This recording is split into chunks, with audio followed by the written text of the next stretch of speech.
I've been watching WandaVision recently, so I thought, why not do a review of WandaVision? I'm gonna have to spoil Avengers Infinity War if you haven't seen it, just be warned. So in the end of Infinity War, Vision sacrificed his life for the Avengers and for half the universe. And he died. Wanda misses him dearly. Wanda really wants him back. So then she thinks, I should use my powers to bring Vision back, to live in this perfect, easy world without crime. Such an easy place. So she creates the town of Westview, has a sitcom, and lives with Vision, and then they have a family together. I've got to give the props to Wanda and Vision's respected actors. Elizabeth Olsen does an excellent job as Wanda in this film, and Paul Bettany does an excellent job as Vision in this film. Both these actors are great in this film. Now, I really liked the first 3 episodes, in particular the 3rd episode, but I'll get into that in a minute. The first 3 episodes, the show was just a sitcom.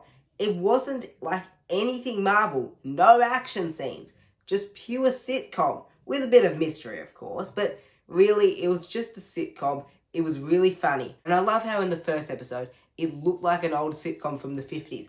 It was shot in that old 4:3 aspect ratio, shot in black and white. The camera angles were the same as they are in sitcoms. They had a laugh track. I just thought it was really creative. And I loved how this explored television history, having episodes focusing on different decades in television history. What a fantastic idea for a TV series.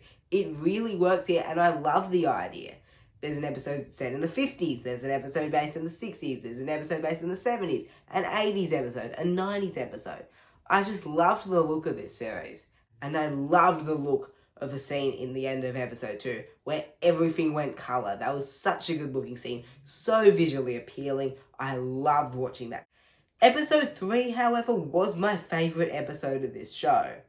And that's because episode 3 was taking a lot of inspiration from this 70s sitcom which I've watched a lot of, called The Brady Bunch. The house looks like the house it does in The Brady Bunch.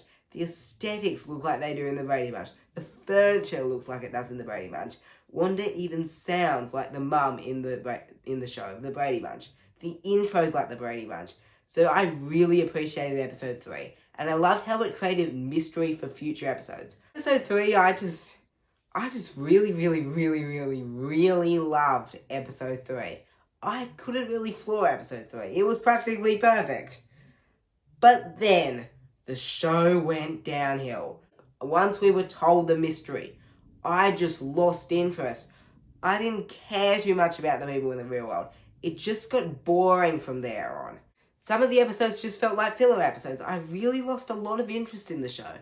And the show did not do very good near the end, where it just became this generic MCU property with action sequences, setting up Doctor Strange in the Multiverse of Madness, setting up the Marvels. I just didn't like it when it was trying to set up other movies. I really liked the show's first few episodes.